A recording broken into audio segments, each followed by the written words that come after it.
സന്ദേശമുണർന്നാൽ ഒരു ഭവനത്തിൽ അഗ്നിമഴ പെയ്തിടും. പരിശുദ്ധാത്മാവേ കൃപ ചൊരിയണമേ, പരിശുദ്ധാത്മാവേ ശക്തി പകരണമേ. പരിശുദ്ധ അമ്മയോട് പ്രാർത്ഥിക്കാം. അമ്മേ മാതാവേ, ഞങ്ങൾക്ക് വേണ്ടി അതിശക്തമായിട്ട് മധ്യസ്ഥം വഹിക്കണമേ. ഈ ശുശ്രൂഷ സമയത്ത് ഞങ്ങളുടെ ഉള്ളിൽ അതിശക്തമായ ദൈവിക ഇടപെടലുകൾ ഉണ്ടാവണമേ. ആഗ്രഹിച്ച് പരിശുദ്ധ അമ്മയോട് ചേർന്ന് പ്രാർത്ഥിക്കാം. നന്മ നിറഞ്ഞ മറിയമേ സ്വസ്തി, കർത്താവ് അങ്ങയോടുകൂടെ സ്ത്രീകളിൽ അങ്ങ് അനുഗ്രഹിക്കപ്പെട്ടവളാവുന്നു. അങ്ങയുടെ ഉദരത്തിൻ ഫലമായി ഈശോ അനുഗ്രഹിക്കപ്പെട്ടവനാവുന്നു.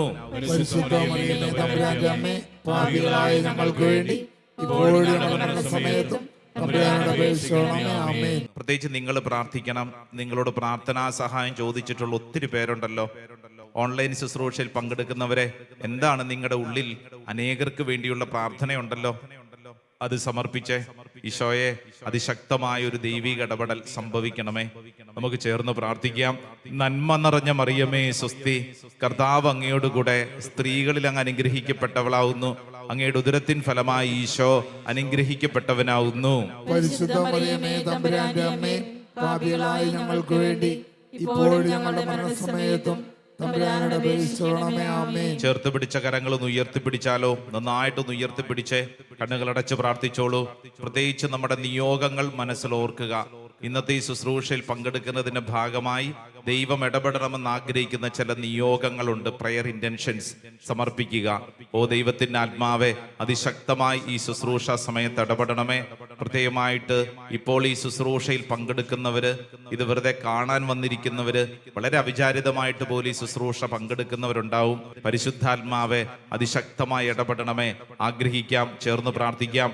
നന്മ നിറഞ്ഞ മറിയമേ സ്വസ്തി, കർത്താവ് അങ്ങയോടുകൂടെ സ്ത്രീകളിൽ അങ്ങ് അനുഗ്രഹിക്കപ്പെട്ടവളാവുന്നു. അങ്ങയുടെ ഉദരത്തിൻ ഫലമായി ഈശോ അനുഗ്രഹിക്കപ്പെട്ടവനാവുന്നു. പരിശുദ്ധ മറിയമേ തമ്പുരാന്റെ അമ്മേ, പാപികളായ ഞങ്ങൾക്ക് വേണ്ടി ഇപ്പോഴും ഞങ്ങളുടെ മരണസമയത്തും തമ്പുരാനോട് അപേക്ഷിക്കണമേ. ആമേൻ. ഈശോ മിശിഹായുടെ വാഗ്ദാനങ്ങൾക്ക് ഞങ്ങൾ യോഗ്യരാകുവാൻ സർവേശ്വരന്റെ പരിശുദ്ധ മാതാവേ, ഞങ്ങൾക്ക് വേണ്ടി അപേക്ഷിക്കണമേ. കണ്ണു തുറന്ന് കരങ്ങൾ കൂപ്പി ഉച്ചത്തിൽ പറഞ്ഞ് ഈശോ മിശിഹായ്ക്ക് സ്തുതിയായിരിക്കട്ടെ. എപ്പോഴും സ്തുതിയായിരിക്കട്ടെ. നീ ഒരു ചെറിയ സൂത്രപ്പണി പറയട്ടെ. ഈ തൃപ്തി കണ്ടെത്താൻ പറ്റാത്തവര് ശ്രദ്ധിക്കേണ്ട കാര്യം എന്തെന്നറിയോ? തൃപ്തി കണ്ടെത്താൻ പറ്റണമെങ്കിൽ ഇപ്പോ ഉള്ള കാര്യത്തെ ഓർത്ത് ദൈവത്തെ സ്തുതിച്ചാൽ മതി. ഇപ്പോ ഉള്ള കാര്യം എന്താണോ അതിനെ ദൈവസന്നിധിയിൽ ഒരു സ്തുതിപ്പായി മാറ്റിയാൽ തൃപ്തി കണ്ടെത്താൻ പറ്റും. ഒന്ന് പരിശ്രമിച്ച് നോക്കും, നല്ലതാ. അതായത് ഇപ്പോ എന്റെ വീട്ടിലെ ദാരിദ്ര്യം, ഈ ദാരിദ്ര്യത്തെ ഓർത്ത് ഞാൻ ദൈവത്തെ സ്തുതിക്കുന്നു. ഈ ദാരിദ്ര്യത്തെ ഓർത്ത് ഞാൻ സ്തുതിക്കുന്നു.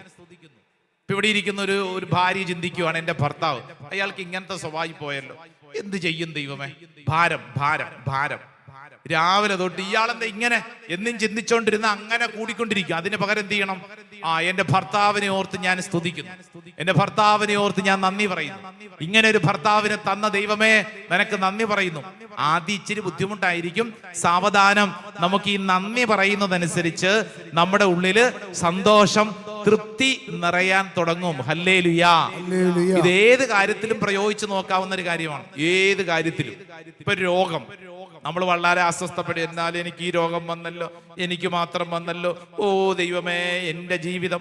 ഇങ്ങനെ നമ്മൾ നെഗറ്റീവായിട്ട് പറഞ്ഞുകൊണ്ടിരിക്കുന്നതിന് പകരം എന്ത് ചെയ്യണമെന്നറിയോ? കർത്താവേ, ഈ രോഗം തന്നതിനെ ഓർത്തുകൊണ്ട് ഞാൻ അങ്ങേ സ്തുതിക്കുന്നു. ഈ രോഗത്തിലൂടെ അങ്ങെന്നിൽ ഇടപെടുന്നതിനെ ഓർത്തുകൊണ്ട് അങ്ങേ സ്തുതിക്കുന്നു, അങ്ങേ ആരാധിക്കുന്നു, നന്ദി പറഞ്ഞ് പ്രാർത്ഥിക്കുന്നു. ഹല്ലേലൂയാ, ഹല്ലേലൂയാ, ഹല്ലേലൂയാ. ഇതിനു മുമ്പ് ഞാൻ ഇവിടെ പറഞ്ഞിട്ടുള്ള ഒരു സംഭവമാണ്. സേലം എന്ന് പറയുന്ന സ്ഥലത്ത്, സേലത്ത് അവിടെ ഒരു സീറോ മലബാർ പള്ളിയുണ്ട്. അവിടെ ഒരു ജോണി ചേട്ടൻ, ആ ചേട്ടന്റെ പേര് പറഞ്ഞൊരു സാക്ഷ്യം പോലെ പറയാൻ എന്നോട് പറഞ്ഞിരിക്കുന്നതാണ്. ഞാൻ അവിടെ ചെന്ന അവസരത്തിൽ ഇദ്ദേഹം വളരെ സന്തോഷത്തോടുകൂടെ വന്ന് നിൽക്കുക, നല്ല പ്രകാശത്തോടുകൂടെ, ചിരിക്കുന്ന മുഖത്തോടുകൂടെ. ഇയാളുടെ രണ്ട് കാലിലും ഉണ്ടല്ലോ വലിയ നീര്, ഈ മന്ത് പോലെ നീര് ഇങ്ങനെ വന്നിരിപ്പുണ്ട്. എന്നിട്ട് വലിയ തുണി വെച്ച് ഇങ്ങനെ കെട്ടിവെച്ചിരിക്കുക. അപ്പൊ നടക്കാൻ ഭയങ്കര ബുദ്ധിമുട്ട്. ഇദ്ദേഹം ഇട്ടിരിക്കുന്ന പാന്റ് തന്നെ ഒരു പ്രത്യേക സൈസ് പാന്റാ. കാരണം ഈ വലിയ നീര് ഇങ്ങനെ വന്നിരിക്കുന്നതാണ് എപ്പോഴും അത് ഒരു അസ്വസ്ഥപ്പെടുത്തുന്ന ഭാരമാണ്. അപ്പൊ ഇദ്ദേഹം നടക്കുമ്പോൾ തന്നെ വേച്ചൊക്കെ നടക്കുന്നു. വലിയ ഭാരമുണ്ട്, വലിയ ഭാരം. അപ്പൊ ഇദ്ദേഹം അവിടെ വന്നപ്പോഴത്തേക്ക് പറയുകയാണ്, ധ്യാനത്തിന് ചെന്നപ്പോൾ പറയാം, അച്ഛാ ഇന്നലെ എൻ്റെ ജീവിതത്തിലെ വളരെ പ്രധാനപ്പെട്ട ദിവസമായിരുന്നു. ഞാൻ പറഞ്ഞു, അതെന്താ? അച്ഛാ എനിക്ക് ഇന്നലെ 66 വയസ്സ് തികഞ്ഞു. ഞാൻ പറഞ്ഞു അത് നല്ല കാര്യം, 66 വയസ്സിന് എന്തിന് ഇത്ര വലിയ പ്രത്യേകത, 66 വയസ്സ്. അപ്പൊ അദ്ദേഹം പറഞ്ഞു, അച്ഛാ കഴിഞ്ഞ 50 വർഷമായി ഞാൻ എൻ്റെ 2 കാലിൽ ഈ വലിയ മുറിവും കൊണ്ട് നടക്കുവാണ്. അത് ശരി. 16-ാമത്തെ വയസ്സിൽ എൻ്റെ 2 കാലിലും ഇങ്ങനെ ഒരു മുറിവിലൂടെ ചില രോഗപീഠകൾ വന്നതാണ്. 16-ാമത്തെ വയസ്സിൽ. എനിക്കിപ്പോ 66 വയസ്സായച്ച. കഴിഞ്ഞ 50 വർഷമായിട്ട് ഞാൻ ഈ ഭാരവും ചുമന്നാണ്ട് നടക്കുന്നത്. 50 വർഷമായി. എന്നിട്ട് ഇയാൾ ചെയ്ത കാര്യം എന്താണെന്നറിയോ? പള്ളിയിലെ വികാരിയച്ഛൻ്റെ അടുക്ക ചെന്ന്, അച്ഛാ നാളെ ഒരു താങ്ക്സ് ഗിവിംഗ് മാസ്, നന്ദിയുടെ കുർബാന അർപ്പിക്കണം. അപ്പൊ വികാരി ചോദിച്ചു, നന്ദി എന്തിനാണ്, എന്താണ് നിയോഗം? കഴിഞ്ഞ 50 വർഷമായി എൻ്റെ കാലിൽ ഈ നീരുള്ളതിനെ ഓർത്ത്, എൻ്റെ കാലിൽ ഈ മുറിവുള്ളതിനെ ഓർത്ത്, എൻ്റെ കാലിൽ ഈ ഭാരമുള്ളതിനെ ഓർത്തുകൊണ്ട് ഞാൻ നന്ദിയുടെ ഒരു പരിശുദ്ധ ബലി അർപ്പിച്ച് പ്രാർത്ഥിക്കാൻ ആഗ്രഹിക്കുന്നു. ഇതാണ് എൻ്റെ നിയോഗം. പിടികിട്ടിയോ? അതായത് 50 വർഷമായി ഇയാളുടെ കാലിലുള്ള ഈ മുറിവിനെ ഓർത്തുകൊണ്ട് നന്ദി പറഞ്ഞ് ദൈവസന്നിധിയിൽ പ്രാർത്ഥിക്കുന്നു. എൻ്റെ പ്രിയപ്പെട്ട സഹോദരങ്ങളെ, അങ്ങനെ നന്ദി പറയുന്നത് കൊണ്ടാണ് അദ്ദേഹത്തിന്റെ മുഖത്ത് ആ പ്രകാശം നിറഞ്ഞു നിൽക്കുന്നത്. എന്നോട് പറഞ്ഞു, അച്ഛാ ഇതൊരു ഭാരമല്ല. സംഭവിച്ച എന്നാന്ന് പറഞ്ഞു കഴിഞ്ഞാൽ 16 വയസ്സുള്ള സമയത്താണ് ഇയാളുടെ കാലയില് ഏതോ ഒരു ജീവിയുടെ ഒരു മുറിവ്, ഒരു തരത്തിലുള്ള കടി പറ്റിയിട്ട് ശരീരത്തിൽ അത് വേദനയായിട്ട് മാറി. ഈ 2 കാലിലും അത് ഇങ്ങനെ വേദനയും പഴുപ്പൊക്കെ വരാൻ തുടങ്ങി. അപ്പോൾ അവിടെയുള്ള ഒരു നാട്ടുവൈദ്യനെ കൊണ്ട് കാണിച്ചപ്പോൾ നാട്ടുവൈദ്യൻ പറഞ്ഞു, ഇന്ന പച്ചമരുന്ന് അത് കാലിൽ ഇങ്ങനെ പൊത്തി വെച്ചിട്ട് എപ്പോഴും കാല് ചുറ്റിക്കൊണ്ട് നടക്കണം, തുണി കൊണ്ട് ചുറ്റിക്കൊണ്ട് നടക്കണം. നാട്ടുവൈദ്യൻ പറഞ്ഞു കൊടുത്ത ചെടി മാറിപ്പോയി. ഈ മനുഷ്യൻ ജോണിച്ചേട്ടന്റെ അപ്പൻ കിട്ടിയത് ഒരു പറത്തീനിയം എന്ന് പറയുന്ന ഒരു തരം മരുന്നുണ്ട്. മരുന്നല്ല, അതൊരു വിഷമാണ് സത്യത്തിൽ. അതായത് അപ്പൻ മാറിപ്പോയി. ഈ കാലയിൽ വെച്ച് കെട്ടേണ്ട പച്ചമരുന്ന് മാറിപ്പോയി. വേറൊരു വിഷത്തിന്റെ ഈ ഇലയാണ് കാലയിൽ ഇങ്ങനെ പൊതിഞ്ഞു വെച്ചത്. എന്റെ പ്രിയ സഹോദരങ്ങളെ, ഇദ്ദേഹം പറയാണ്, അങ്ങനെ എൻ്റെ 2 കാലിലെ മുറിവ് കൂടി, പഴുപ്പ് കൂടി, കുറെ നാള് ഈ പറത്തീനിയം എന്ന് പറയുന്ന വിഷത്തിന്റെ ഇലയാണ്, അതാണ് കാല വെച്ച് കെട്ടിയിരുന്നത്. അറിഞ്ഞില്ല. ഇപ്പൊ എന്തായി? വർഷങ്ങളേറെ കഴിഞ്ഞു, പലതരത്തിലുള്ള ട്രീറ്റ്മെന്റ് നടത്തി നോക്കി, പക്ഷെ മെച്ചപ്പെടുന്നില്ല. ഇദ്ദേഹത്തിന്റെ കാല് ഇങ്ങനെ നീര് വെച്ച്, 2 കാലും ഇങ്ങനെ തുണി വെച്ച് ഇങ്ങനെ കെട്ടി വെച്ചിരിക്കുകയാണ്. 50 വർഷായച്ചാ ഞാൻ ഈ കാലും കൊണ്ട് പോകാത്ത സ്ഥലങ്ങളില്ല. എൻ്റെ കുടുംബം, എൻ്റെ ജീവിതം, വിവാഹം കഴിഞ്ഞു, എനിക്ക് 2 മക്കളായി. എൻ്റെ അച്ഛാ എനിക്കിപ്പോൾ ഒരു ബിസിനസ് ഉണ്ട്, ഈ പ്രദേശത്ത് നല്ല രീതിയിൽ ജീവിക്കുന്നു. അച്ഛാ എൻ്റെ ഈ 2 കാലും ഇതൊരു ഓർമ്മയാണ്, ദൈവം എൻ്റെ കൂടെയുണ്ട് എന്നുള്ളതിൻ്റെ ഓർമ്മ. എനിക്കിത് ഭാരമല്ല. ഈ കാലിലെ വേദന ഓർത്ത് ഞാൻ സ്തുതിക്കുന്നു, ഈ കാലിലെ അനുഭവത്തെ ഓർത്ത് സ്തുതിക്കുന്നു, എനിക്കുണ്ടായ തകർച്ചയോർത്ത് സ്തുതിക്കുന്നു. പ്രിയപ്പെട്ട സഹോദരങ്ങളെ, ഇതൊരു കുഞ്ഞു ടിപ്പാണ്. ശ്രദ്ധിച്ചു പഠിച്ചാൽ രക്ഷപ്പെടാം. എന്ത്? അസ്വസ്ഥരാകാതെ ദൈവത്തെ സ്തുതിക്കാനുള്ള വലിയൊരു തീരുമാനം. തൃപ്തി വേണോ? ദൈവത്തെ സ്തുതിച്ചോണം. Hallelujah, praise the Lord, hallelujah, hallelujah. ശ്രദ്ധിച്ചേ. അപ്പോൾ ക്രിസ്മസിന് വേണ്ടി എങ്ങനെ ഒരുങ്ങണമെന്നുള്ള വളരെ പ്രധാനപ്പെട്ട ഒരു ചോദ്യം നമ്മുടെ മുമ്പിൽ വെക്കുമ്പോൾ സ്നാപക യോഹന്നാൻ നമ്മളോട് പറയുന്ന കാര്യം എന്നാണെന്നറിയോ? ദൈവസന്നിധിയിൽ നമ്മൾ ചോദിക്കേണ്ട ചോദ്യം, ദൈവമേ ഞാൻ എന്താണ് ചെയ്യേണ്ടത്? എന്റെ സ്വഭാവത്തിൽ എന്ത് മാറ്റമാണ് ഞാൻ വരുത്തേണ്ടത്? ഇതാണ് ചോദ്യം. ചുങ്കക്കാര് ചോദിച്ച ചോദ്യം, പട്ടാളക്കാര് ചോദിച്ച ചോദ്യം, ജനക്കൂട്ടം ചോദിച്ച ചോദ്യം. ഇവിടെ ഇരിക്കുന്ന ഓരോരുത്തരും ഈ ദിവസങ്ങളിൽ പലതവണ ആവർത്തിച്ച് നമ്മളോട് ചോദിക്കണം, ഞാൻ എൻ്റെ ജീവിതത്തിൽ എന്താണ് ചെയ്യേണ്ടത്? എന്തു മാറ്റമാണ് എൻ്റെ സ്വഭാവത്തിൽ വരുത്തേണ്ടത്? ക്രിസ്മസ് നക്ഷത്രം ഇട്ടത് കൊണ്ട് ക്രിസ്മസ് ആകുമോ? പുൽക്കൂട് കെട്ടിയത് കൊണ്ട് ക്രിസ്മസ് ആകുമോ? നല്ല ക്രിസ്മസ് കേക്ക് വാങ്ങിക്കൊടുത്തത് കൊണ്ട് ക്രിസ്മസ് ആകുമോ? ഇല്ല. മറിച്ച് പറയുന്ന ഞാനും കേൾക്കുന്ന നിങ്ങളും സ്വയം ചോദിക്കേണ്ട ചോദ്യം, എന്റെ സ്വഭാവത്തിൽ ഞാൻ എന്ത് മാറ്റമാണ് വരുത്തേണ്ടത്? എന്റെ സ്വഭാവത്തിൽ എന്ത് മാറ്റമാണ് വരുത്തേണ്ടത്? സ്വരത്തിൽ പറഞ്ഞ ഹല്ലേലൂയ. പലർക്കും എന്റെ സ്വഭാവത്തിൽ എന്ന് ചോദിക്കാൻ ഇഷ്ടമില്ല. നിന്റെ സ്വഭാവത്തിൽ എന്ത് മാറ്റമാണ് വരുത്തേണ്ടത്? കാരണം നമ്മുടെ ഒരു പൊതുവായ ചിന്ത എന്ന് പറയണത് ഈ നമ്മുടെ വീട്ടിലുള്ള പ്രശ്നങ്ങളും ഒക്കെ നമ്മുടെ കുഴപ്പം കൊണ്ടല്ലല്ലോ എന്നല്ലേ. ഇതെല്ലാം അവരുടെ കുഴപ്പമാണ്, അതല്ല ഇവരുടെ കുഴപ്പമാണ്. നമ്മളിങ്ങനെ മറ്റുള്ളവരെ പഴിചാരുന്ന ഒരു സ്വഭാവ രീതി നമ്മുടെ ഉള്ളിലുണ്ടേ. ഈ കഴിഞ്ഞിടയ്ക്ക് ഒരു വീട് സന്ദർശന അവസരത്തിൽ കുടുംബനാഥൻ, ഈ കുടുംബനാഥനെ കണ്ടാലുണ്ടല്ലോ ചാവറ പിതാവിനെ പോലെ ഇരിക്കും. ചാവറ പിതാവിനെ പോലെ തന്നെ ഇരിക്കുന്ന മുഖഭാവം. ഞാൻ അദ്ദേഹത്തോട് പറയുകയും ചെയ്തു, ചേട്ടനെ കണ്ട ചാവറ പിതാവിനെ പോലെയുണ്ട്. ചാവറ പിതാവിന്റെ വല്ല സിനിമയോ സീരിയലോ എടുത്തു കഴിഞ്ഞാൽ ഈ ചേട്ടനെ നമുക്ക് അതായിട്ട് ഉപയോഗിക്കാം. ചാവറ പിതാവിനെ പോലത്തെ ഒരു മുഖഭാവം. എനിക്ക് ഭയങ്കര സന്തോഷമായി. ഞാൻ അദ്ദേഹത്തിന്റെ കൂടെ ഇരുന്ന് വർത്താനൊക്കെ പറഞ്ഞു. അപ്പൊ വർത്താനൊക്കെ പറഞ്ഞുകൊണ്ടിരുന്നപ്പോ അദ്ദേഹം പറഞ്ഞു, അച്ഛാ, എന്റെ മകനുണ്ടല്ലോ അവൻ ശരിയല്ല. അച്ഛൻ അവനെ ഒന്ന് ഉപദേശിക്കണം. അപ്പൊ ഞങ്ങൾ ചെന്നിരിക്കുന്നത് ഒരു ധ്യാനത്തിന് വേണ്ടിയിട്ടാണ്. അപ്പൊ അദ്ദേഹം എന്നോട് അവസാനം പറയാ, അച്ഛൻ പോകുമ്പോ അവനെ കൊണ്ടുപോക്കോ. അച്ഛൻ പോകുമ്പോഴേ അപ്പോട്ടാശ്രമത്തിലോട്ട് അവനെ കൊണ്ടുപോക്കോ. ശല്യം ഇവിടെ ഭയങ്കര ശല്യം. അപ്പൊ ഈ ചാവറ പിതാവ് എന്നോട് പറയുവാണല്ലോ. അപ്പൊ അതുകൊണ്ട് ഈ മകനോടൊന്ന് സംസാരിക്കാന്ന് കരുതി ഞാൻ അവിടെ കുറച്ചു നേരം വെയിറ്റ് ചെയ്തു. ഇവൻ വന്നു. എന്നിട്ട് ഞാൻ ഇവനുമായിട്ട് അല്പസമയം സംസാരിച്ചു. സംസാരിച്ചു വന്നപ്പോഴല്ലേ എനിക്ക് കാര്യം പിടി കിട്ടിയത്. ഇവനല്ല പ്രശ്നക്കാരൻ, നമ്മുടെ ഈ ചാവറ പിതാവാണ് പ്രശ്നക്കാരൻ. ഇയാള് ഭയങ്കര അഭിനയക്കാരനാണ്. ഈ മുഖഭാവം മാത്രമേ ഉള്ളൂ, സ്വഭാവം നമ്മൾ കാണുന്ന പോലെയല്ല. ഈ മകൻ എന്നോട് പറഞ്ഞ കാര്യങ്ങൾ കേട്ട് എന്റെ ദൈവമേ, എന്റെ ഉള്ളിൽ ഭാരം കേറി.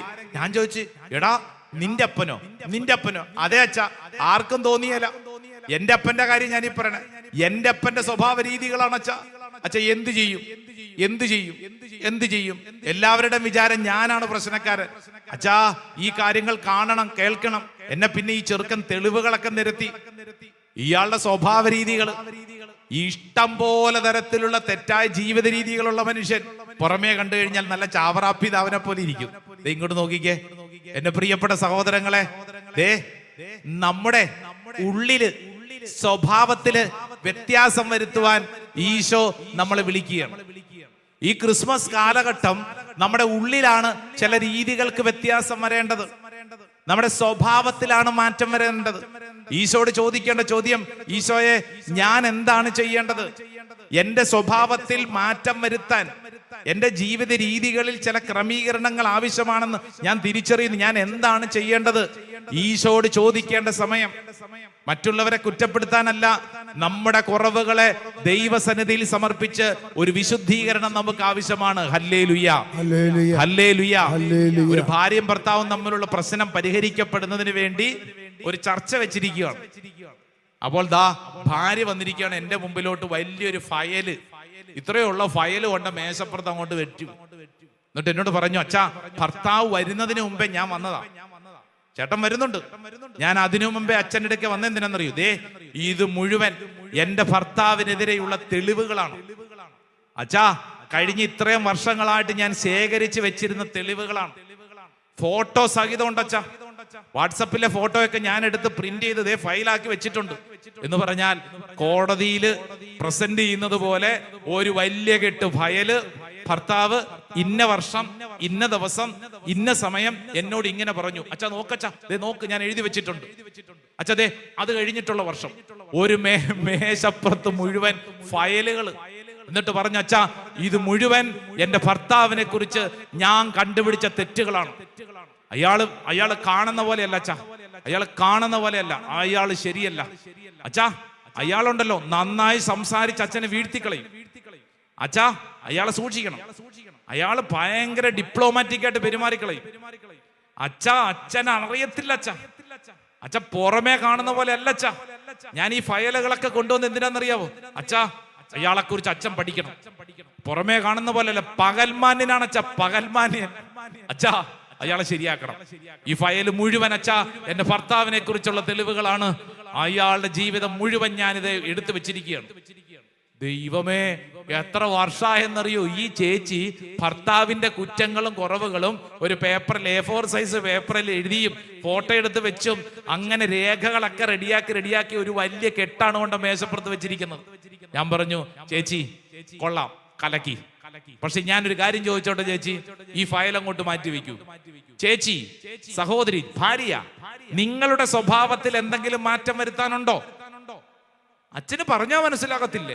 അച്ഛൻ എന്റെ കുഴപ്പമല്ലെന്നത് ഈ ഫയൽ എടുത്ത് നോക്ക്. ഞാൻ പറഞ്ഞു ശരി, ഈ ഫയലിലുള്ളത് മുഴുവൻ ഭർത്താവിനെ കുറിച്ചുള്ള എല്ലാ കുറവുകളുമാണ്. ശരി, സമ്മതിച്ചു. അല്ല, പിന്നെ അച്ഛൻ പിന്നെ എന്തിനാണ് എന്നെ കുറിച്ച് പറയണത്? അച്ഛൻ ഇയാളല്ലേ നന്നാവേണ്ടത്. ഞാൻ പറഞ്ഞു അയാള് ശരിയല്ലെന്ന് ഞാൻ അംഗീകരിച്ചു. ഭാര്യ എന്ന നിലയിൽ എന്തെങ്കിലും മാറ്റം, എന്തെങ്കിലും സ്വഭാവത്തിൽ മാറ്റം, അച്ഛാ ഞാനത് ഇപ്പോൾ ഉദ്ദേശിക്കുന്നില്ല.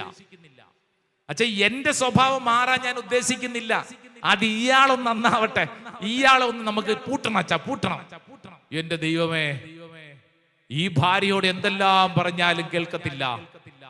ഇവിടെ ഇരുന്നു കൊണ്ട് ഈ ശുശ്രൂഷ പങ്കെടുത്തുകൊണ്ടിരിക്കുന്ന അനേകരുടെ ഉള്ളിൽ കർത്താവ് ചോദിക്കുന്ന ചോദ്യം എന്നാന്നറിയോ? നീ മറ്റുള്ളവരെ കുറിച്ച് കുറെ ഫയൽ ഉണ്ടാക്കി വെച്ചിട്ടുണ്ടല്ലോ നിന്റെ തലയ്ക്കകത്ത്. മറ്റുള്ളവരെ കുറിച്ച്, വീട്ടുകാരെ കുറിച്ചൊക്കെ അവരിങ്ങനെയാണ്, ഇവരിങ്ങനെയാണ്, അവരെങ്ങനെയാണെന്നൊക്കെ പറഞ്ഞ് ഇഷ്ടം പോലെ ഫയലുണ്ട്. ആയിക്കോട്ടെ, എന്റെ ചോദ്യം, പറയുന്ന ഞാനും കേൾക്കുന്ന നിന്റെയും ഉള്ളിൽ എന്തെങ്കിലും ഒരു വ്യത്യാസം വരുത്തേണ്ടതുണ്ടോ? ഏതെങ്കിലും തരത്തിലൊരു മാറ്റം വരുത്തേണ്ടതുണ്ടോ? അതോ 24 മണിക്കൂറും എന്റെ ജീവിതം ഇങ്ങനെയാക്കിയത് മറ്റുള്ളവരാണെന്നും പറഞ്ഞ് പഴിപറഞ്ഞ് ജീവിക്കുകയാണെങ്കിൽ അത് നമ്മുടെ ജീവിതത്തെ ഭാരപ്പെടുത്തും, നശിപ്പിച്ചു കളയും. ഒരിക്കലും നമുക്ക് ക്രിസ്മസ് അനുഗ്രഹപ്രദമായി മാറുന്നില്ല. ക്രിസ്മസ് അനുഗ്രഹപ്രദമായി മാറണമെങ്കിൽ ഇതാ സ്നാപക യോഹന്നാൻ നിന്നോടും പറയുന്നത് എന്തെന്നറിയോ? എന്റെ സ്വഭാവത്തിൽ ചില കാര്യങ്ങളിൽ മാറ്റം അനിവാര്യമാണ്. വലതുകരം ഉയർത്തി പറഞ്ഞ hallelujah, hallelujah, hallelujah, hallelujah, hallelujah. മർക്കോസിന്റെ സുവിശേഷം 1-ാം അധ്യായം 15-ാം തിരുവചനം ഒന്ന് ബൈബിൾ തുറന്ന് വായിച്ചേ. Mark chapter 1:15. മർക്കോസ് 1:15. ഈശോ ആദ്യമായി തന്റെ ശുശ്രൂഷ ആരംഭിച്ചപ്പോൾ പഠിപ്പിച്ച ഒന്നാമത്തെ കാര്യം എന്തുവാ?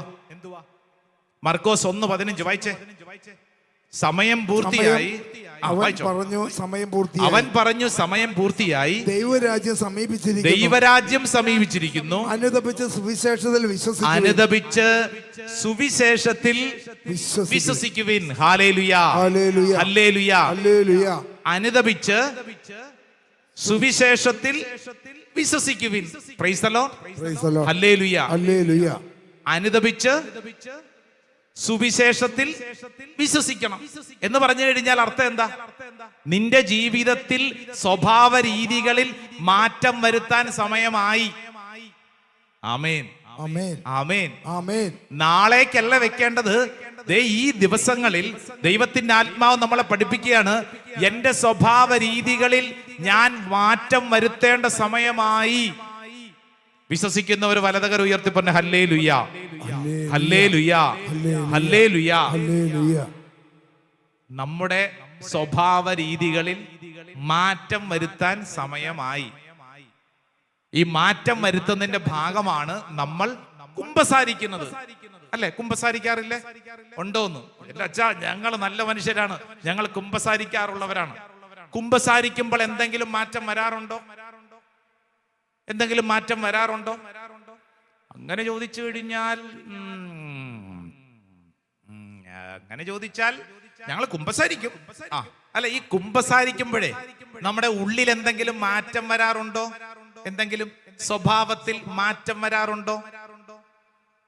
അത് പലപ്പോഴും ഇല്ലല്ലേ. നമ്മള് കുമ്പസാരിക്കും കടത്തു കഴിക്കുന്നത് പോലെ, ചെയ്യാൻ വേണ്ടി ചെയ്യുന്നൊരു കാര്യം പോലെ. ക്രിസ്മസ് ആയതുകൊണ്ട്, ഈസ്റ്റർ ആയതുകൊണ്ട്, അല്ലെ, ധ്യാനമായതുകൊണ്ട്. അതല്ല, നമ്മുടെ സ്വഭാവത്തിലൊരു മാറ്റം. സ്വഭാവത്തിലൊരു മാറ്റം.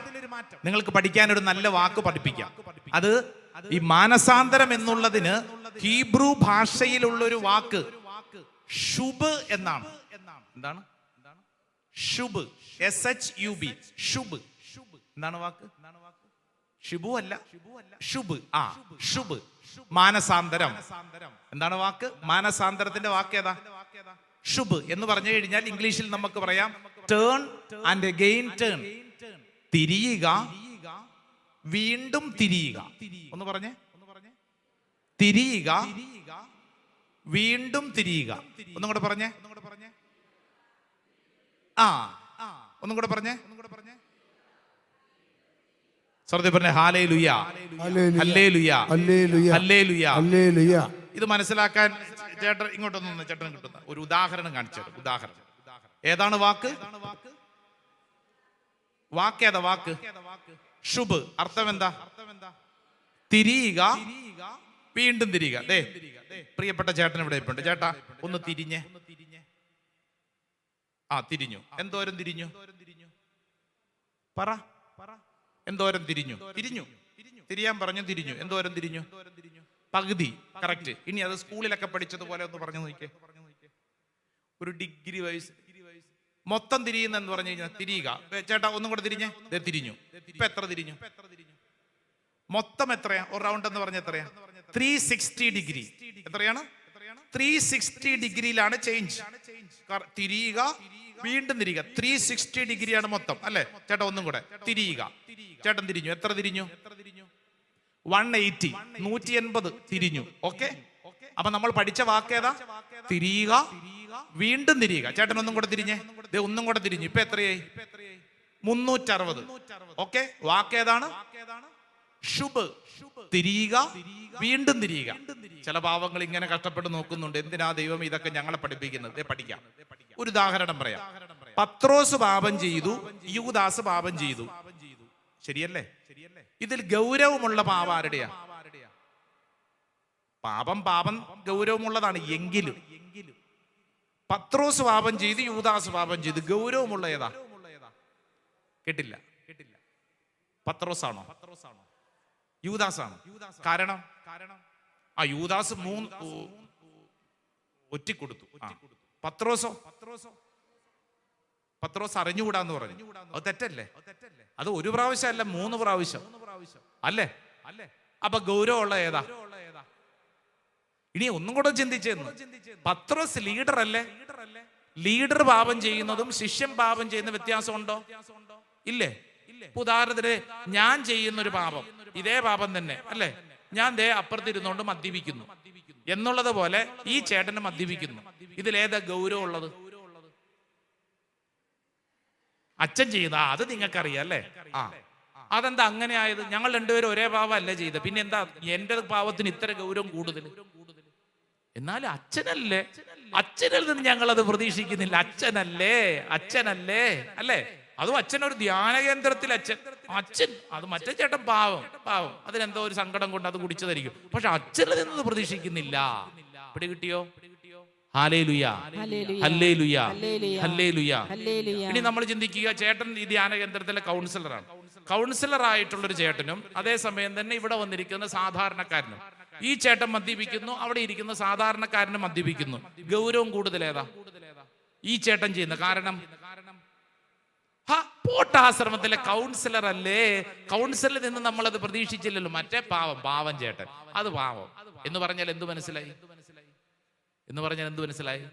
സ്ഥാനമനുസരിച്ച്, ഒരു ജീവിത നിലവാരമനുസരിച്ച് പ്രത്യാഘാതം വളരെ വലുതാണ്. ഞാൻ ചെയ്യുന്ന ഒരു പാപം തന്നെ ബിഷപ്പും ചെയ്തു. ഗൗരവം കൂടുതൽ ആരുടെയാ? അതൊക്കെ അറിയാം, ബിഷപ്പിൻ്റെത് എന്ന് പറഞ്ഞു കഴിഞ്ഞാൽ ഗൗരവം കൂടുതലുള്ളതാണ്. പത്രോസ് പാപം ചെയ്തു. പത്രോസിനോട് മര്യാദയ്ക്ക് പറഞ്ഞതാണ്. എന്തു പറഞ്ഞു? പത്രോസിനോട് ഈശോ പറഞ്ഞ, ഈ രാത്രി ഒന്നും മര്യാദയ്ക്കൊന്നിരിക്കും, നീ രാത്രി കഴിയുന്നോടെ നീ ശ്രദ്ധ വേണം. ഒന്നും ശ്രദ്ധിച്ചില്ല. 3 പ്രാവശ്യം ഒരു നാണം കൂടാതെ പോയി തള്ളിപ്പറഞ്ഞു. പത്രോസ് ഗൗരവമുള്ള പാപം ചെയ്തു, യൂദാസും പാപം ചെയ്തു. ഇനി എന്റെ ചോദ്യം, യൂദാസിന് എന്തെങ്കിലും മാനസാന്തരം ഉണ്ടായോ? യൂദാസിന് എന്തെങ്കിലും മാറ്റം ഉണ്ടായോ? ഉണ്ടായില്ലേ? ചേടാ, യൂദാസിന് ഒരു മാറ്റം ഉണ്ടായില്ലേ? ഉണ്ടായി. യൂദാസിന് മനസ്സിലായി, ഞാൻ എന്റെ ഗുരുവിനെ ഒറ്റിക്കൊടുത്തു. മനസ്സിലായി, മനസ്സിൽ ആയി. യൂദാസിന് മനസ്സിലായി. യൂദാസ് എന്ത് ചെയ്തു? യൂദാസിന് മനസ്സിലായി, എന്റെ ജീവിതത്തിൽ ഞാൻ എന്റെ ഗുരുവിനെ ഒറ്റിക്കൊടുത്തു, ഞാൻ പാപം ചെയ്തു. ഇപ്പൊ ഈ ചേട്ടൻ യൂദാസ് ആണെന്ന് വിചാരിച്ചോ. യൂദാസ് ചേട്ടാ ഒന്ന് തിരിഞ്ഞേ. യൂദാസിന് മനസ്സിലായി പാപം ചെയ്തു. എന്നിട്ട് യൂദാസ് എന്ത് ചെയ്തു? അടുത്ത സ്റ്റെപ്പ്, യൂദാസ് ആരിലേക്ക് നോക്കി? യൂദാസിലേക്ക് തന്നെ നോക്കി. അവനിലേക്ക് തന്നെ നോക്കിയപ്പോൾ അവന് മനസ്സിലായി, ഞാൻ ഇനി യേശുവിന്റെ ശിഷ്യനായിരിക്കാൻ യോഗ്യനല്ല. ഞാൻ എൻ്റെ ഗുരുവിനെ ഒറ്റക്കൊടുത്തു, എൻ്റെ ജീവിതം നശിച്ചു, ഇനി ഞാൻ ജീവിച്ചിരുന്നിട്ട് കാര്യമില്ല. യൂദാസ് വന്ന വഴിക്ക് തിരിച്ചുപോയി, അവൻ ആത്മഹത്യ ചെയ്തു. ഹല്ലേലൂയ. വാക്കേതാണ്? ശുഭ്, തിരിയുക, വീണ്ടും തിരിയുക. ഇനി പത്രോസിനെ കുറിച്ച് പഠിക്കൂ. പത്രോസിന് തന്റെ ഗുരുവിനെ 3 പ്രാവശ്യം തള്ളി പറഞ്ഞപ്പോൾ മാനസാന്തരം ഉണ്ടായോ? ഉണ്ടായി. പത്രോസിന് മനസ്സിലായി, ഞാൻ തെറ്റ് ചെയ്തു. ചേട്ടാ തിരിയുക. ഇത് പത്രോസ് ചേട്ടൻ തിരിഞ്ഞു. പത്രോസ് ചേട്ടൻ തിരിഞ്ഞു. ഇനി പത്രോസ് ആരുടെ മുഖത്തേക്ക് നോക്കി? യേശുവിന്റെ മുഖത്തേക്ക് നോക്കി. ദേ തിരിയുക, വീണ്ടും തിരിയുക. 360 ഡിഗ്രി ചേഞ്ച്. ഇതാണ് മാറ്റം, ഇതാണ് മാനസാന്തരം. തിരിയുക, വീണ്ടും തിരിയുക. ഹല്ലേലൂയ എന്ന് പറഞ്ഞ എന്ത് മനസ്സിലായി? നമ്മുടെ ജീവിതത്തിലെ മാനസാന്തരം എന്ന് പറയുന്നത്, നമുക്ക് പലർക്കും കുമ്പസാരിക്കുമ്പോൾ മാനസാന്തരമൊക്കെ ഉണ്ട്. എന്തോരമുണ്ട്? 90 ഉണ്ട്, ചിലർക്ക് ഇച്ചിരി വേണമെങ്കിൽ 180 ഉണ്ട്. അവിടെ വന്ന് നിന്നു പോകും. ഉദാഹരണത്തിന് ഈ ചേട്ടൻ ഒരു കള്ളുകൂടിയനായ ചേട്ടനാന്ന് വിചാരിക്കുക. ചേട്ടൻ കള്ളുകൂടിയനല്ല, ഉദാഹരണം. അപ്പൊ ഇവിടെ വന്ന് ധ്യാനം കൂടി പ്രാർത്ഥിച്ചപ്പോ ഈ ചേട്ടന് മനസ്സിലായി, ദൈവമേ, ഞാൻ കള്ളുകൂടിയനായിട്ട് ജീവിക്കുന്നത് ശരിയല്ല, മദ്യപാനി ആയിരിക്കുന്നത് ശരിയല്ല. മാനസാന്തരം. ഇദ്ദേഹം പോയി കുമ്പസാരിച്ചു. മദ്യപാനി കുമ്പസാരിച്ചു. ഇനി എന്ത് ചെയ്യണം? പറ, ഇനി എന്ത് ചെയ്യണം? മദ്യപാനി പോയി കുമ്പസാരിച്ചു, ദൈവമേ, ഇനി മേലിൽ ഞാൻ മദ്യപിക്കില്ല. ഇനി എന്ത് ചെയ്യണം? വീട്ടിലോട്ട് പോയിട്ട് മദ്യപിക്കണമെന്നോ? കൊള്ളാം. ഇനി എന്ത് ചെയ്യണം? മദ്യപിക്കില്ല എന്ന് തീരുമാനമെടുത്ത മാത്രം പോരാ, മറിച്ച് മദ്യപാനത്തിന്റെ സാഹചര്യങ്ങളും അതിനോട് ബന്ധപ്പെട്ട കൂട്ടുകെട്ടിനെയും വേണ്ടാന്ന് വെക്കണം. അതുമാത്രം പോരാ, തന്റെ ഉള്ളിലുള്ള ശൂന്യതയിലേക്ക് യേശു ക്രിസ്തുവിന്റെ സ്നേഹം നിറയ്ക്കണം. യേശുവിലേക്ക് നോക്കണം. Hallelujah, hallelujah. പുരിഞ്ചാച്ച, മാനസാന്തരം എന്ന് പറയുന്നത് 360 ഡിഗ്രി ചേഞ്ച് ആണ്. നമ്മൾ ഇച്ചിരി മാറിയിട്ട് കാര്യമില്ല. ഇപ്പൊ ഈ ചേട്ടൻ വീട്ടിൽ നിന്ന് പോന്നപ്പോഴത്തേക്ക് അപ്പൻ കിടപ്പുരോഗിയാന്ന് വിചാരിച്ചോ, അപ്പനെ 2 തെറി പറഞ്ഞിട്ട് ഇങ്ങോട്ട് പോകുന്നത്. പക്ഷെ ഇവിടെ വന്നപ്പോ ഉള്ളിന്റെ ഉള്ളിൽ സങ്കടം, അയ്യോ അപ്പനോട് തെറി പറഞ്ഞ് ശരിയായില്ല, പോയി കുമ്പസാരിച്ചു. അപ്പനോട് തെറി പറഞ്ഞ ചേട്ടൻ പോയി കുമ്പസാരിച്ചു. ഇനി എന്ത് ചെയ്യണം? തിരിച്ച് വീട്ടിൽ ചെല്ലുമ്പോൾ പറയാൻ പറ്റാതിരുന്ന ബാക്കി തെറിയും കൂടെ പറയണം. ആണോ? അല്ലെന്ന് എന്ത് ചെയ്യണം? തിരിച്ചു പോയി കഴിഞ്ഞാൽ അപ്പനെ അത്രമേൽ സ്നേഹിച്ച് അപ്പന്റെ മേൽ യേശുവിന്റെ സ്നേഹം കൊടുത്ത് അത്രമേൽ കുടുംബത്തിൽ സമാധാനം വരുത്തണം. ഈ രണ്ടാമത്തെ ഭാഗം പലപ്പോഴും നമുക്കില്ല. Praise the Lord. Hallelujah, hallelujah. ചേട്ടനൊരു നല്ല കയ്യടി കൊടുത്തേ. ചേട്ടാ താങ്ക് യു. പോയിരുന്നു. Praise the Lord. ഹല്ലേലൂയ. ഈ മാനസാന്തരം എന്ന് പറയുന്നത് 360 ഡിഗ്രി ചേഞ്ച് ആണ്, അല്ലാതെ കുറച്ചു മാറ്റമല്ല. ക്രിസ്മസ്, നിന്റെ ജീവിതത്തിൽ ക്രിസ്മസ് ആകണമെങ്കിൽ ചുങ്കക്കാര് ചോദിച്ചു, പട്ടാളക്കാര് ചോദിച്ചു, ജനക്കൂട്ടം ചോദിച്ചു, ഞങ്ങൾ എന്നതാ ചെയ്യേണ്ടത്? സ്നാപക യോഹന്നാൻ കൃത്യമായിട്ട് പറഞ്ഞിടാ, നിന്റെ സ്വഭാവത്തിൽ 360 ഡിഗ്രി മാറ്റം വേണം. ഇച്ചിരി മാറ്റമല്ല, മൊത്തം മാറണം. Price the Lord. 2 കരങ്ങൾ സ്വർഗത്തിലേക്കൊന്ന് ഉയർത്തിപ്പിടിച്ചേ. പറയുന്ന എന്റെയും കേൾക്കുന്ന നിന്റെയും ഒക്കെ ജീവിതത്തിൽ അനേക മേഖലകളിൽ മാനസാന്തരം ആവശ്യമുണ്ട്. കരങ്ങൾ ഉയർത്തിപ്പിടിച്ചേ. കണ്ണടച്ചോളൂ. എന്റെ പ്രിയപ്പെട്ട സഹോദര സഹോദരി, ഇപ്പോൾ നീ ചിന്തിക്കുക, ഈ ക്രിസ്മസ് കാലഘട്ടത്തിൽ ഞാൻ ഏത് മേഖലയിലാണ് മാറ്റം വരുത്തേണ്ടത്? എന്റെ സ്വഭാവത്തിൽ ഏത് മേഖലയിലാണ് ഞാൻ ശ്രദ്ധിക്കേണ്ടത്? ചെറിയ മാറ്റമല്ല, പരിപൂർണമായിട്ടുള്ളൊരു മാറ്റം. 360 ഡിഗ്രി മേഖലയിൽ ഒരു മാറ്റം എന്റെ ജീവിതത്തിൽ അനിവാര്യമാണ്. ആരെയും കുറ്റപ്പെടുത്താനല്ല, മറിച്ച് എന്റെ സ്വഭാവം, എന്റെ ചിന്തകൾ, എന്റെ ധാരണകൾ, എന്റെ ആലോചനകൾ, എന്റെ സ്വഭാവ രീതികൾ എനിക്ക് മാറ്റം വേണം. 2 കരങ്ങൾ സ്വർഗത്തിലേക്ക് ഉയർത്തിപ്പിടിച്ച് നാവ് തുറന്ന് സ്വരമുയർത്തിക്കൊണ്ട് നമ്മുടെ സ്വഭാവങ്ങളെ സമർപ്പിച്ച് ഈ സ്വഭാവത്തിൽ ഒരു വിശുദ്ധീകരണം. കർത്താവേ, എന്റെ പിഴ എന്റെ സ്വഭാവത്തിലാണ് മാറ്റം വരേണ്ടത്. ഈ ശുശ്രൂഷ സമയത്ത് കർത്താവെ ഞാൻ വിശ്വസിച്ച് പ്രാർത്ഥിക്കുന്നു. കരങ്ങൾ ഉയർത്തി സ്വരമുയർത്തി യേശുവേ എന്ന് വിളിച്ചൊന്ന് സ്തുതിക്കട്ടെ. ആരാധന കർത്താവേ, സ്തുതിക്കുന്നു. ദൈവത്തിന്റെ അത്ഭുത ശക്തി ഈ ശുശ്രൂഷ സമയത്ത് അത്ഭുതകരമായിട്ട് വെളിപ്പെടട്ടെ. ഒരു പുതിയ അഭിഷേകം സംഭവിക്കപ്പെടട്ടെ. Hallelujah, hallelujah, hallelujah. യേശുവേ, ആരാധന. Hallelujah, hallelujah, hallelujah. പ്രാർത്ഥനയോടെ ഈശോയുടെ ആശീർവാദം നമുക്ക് സ്വീകരിക്കാം. ആരാധന ആരാധന യേശുവേ ആരാധന